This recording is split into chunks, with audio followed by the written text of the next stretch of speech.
It is 25 years ago today that Sydney hosted the Olympic Games. As I look around my parish, I realise how many people were not even alive 25 years ago, and how many other people were not living in Sydney at the time. But it was a big event, and we pulled out all the stops to make it happen. Sydney built stadia, we built new roads, we built a whole new suburb. 40,000 people volunteered to be guides, drivers, welcomers, translators. We moved the school holidays earlier. We moved our savings a month earlier. We did everything we could to make the Games a success, and in every measurable way, the Games were the success they set out to be. And when it was all over, I remember a wise friend of mine said to me, imagine we put all that effort, if we had put the billions of dollars, the tens of thousands of volunteers, the influence of government into something that really mattered. Imagine if we had put all of that into ending homelessness or child poverty or mental illness. What kind of a long-lasting, long-reaching, real difference could we have made if we had spent our energy on something that actually matters? Well, that's kind of what the gospel today is saying to us as well. Today we hear this rather interesting parable we call the parable of the dishonest steward. It's the first half of Luke chapter 16, and it's paired with another parable which we'll hear next week, both of which are about how we use money. And in the parable, there's a manager, a steward, who is sacked by his employer for being wasteful with his money. Now, what that exactly means, we don't know. Perhaps it is that he was giving everyone a discount, like we see him doing when he knows he's going to lose his job. He gives everyone discounts, and he does that so that he can curry favour with his clients. So that he says, "So I'll have friends to welcome me into the halls of heaven."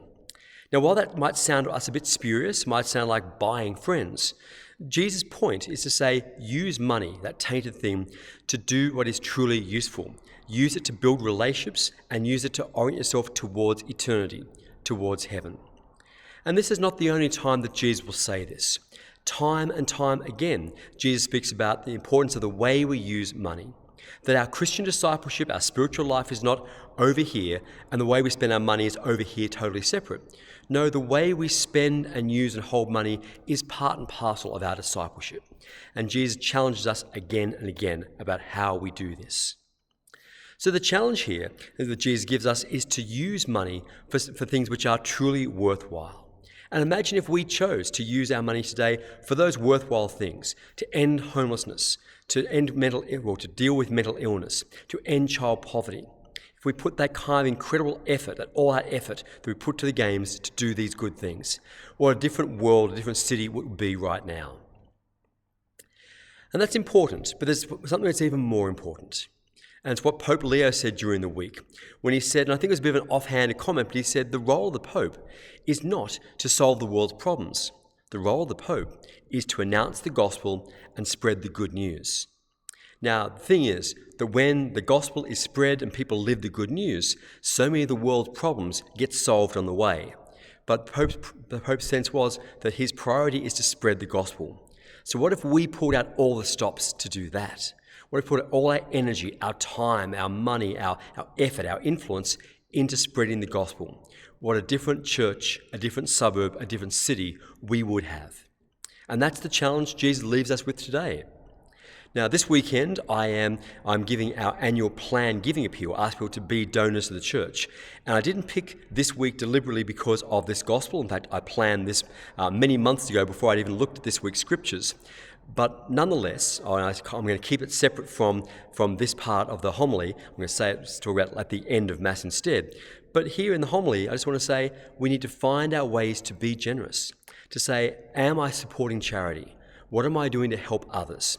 Because although we may be struggling financially, we may be paying rent, paying mortgages, we still probably have a capacity more than many others do to do some good. So I encourage all of us, find the way to be generous.